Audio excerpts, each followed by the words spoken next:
Turning back to Hebrews 12 again, verses 2 through 4. Looking unto Jesus, the author and finisher of our faith, who for the joy that was set before him endured the cross, despising the shame, and he sat down at the right hand of the throne of God. For consider him who endured such hostility from sinners against himself, lest you become weary and discouraged in your souls.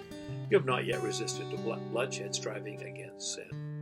I know the only thing that keeps me going some days is the hope offered by my Father in heaven. It's exemplified in the Son of God, and I am enabled by the Spirit to see beyond the moment to the mansion. I get discouraged at times. Often, I see dark days ahead for us. But I also see Jesus and consider him who endured hostility from sinners against himself.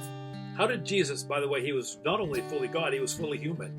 How did he find the resources to do the will of the Father? Watch, trust in the Father. 1 Peter 2:21 through 23.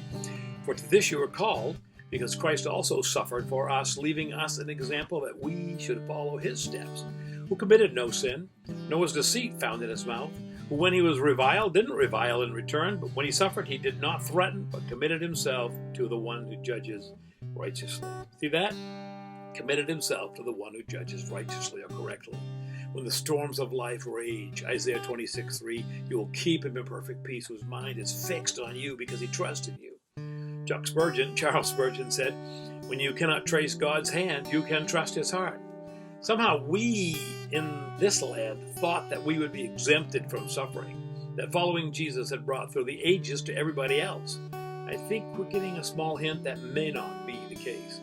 When those moments and those trials come, when we need to place our trust on the coming King, most of all, when everything else seems to fail, he never will. When they ridicule us, when they revile us, that's a big word that means to subject us to verbal abuse, call us haters or whatever, then we need to set our hope on God and keep trusting him to get us safely home.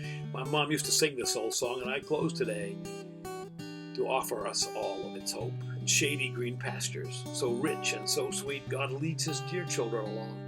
Where the water's cool flow bathes the weary one's feet, God leads his dear children along. Some through the waters, some through the flood, some through the fire, but all through the blood. Some through great sorrow, but God gives a song in the night season and all the day long. Though sorrows befall us and Satan oppose, God leads his dear children along. Through grace we can conquer, defeat all our foes. God leads his dear children along. You ponder that, Pastor Steve.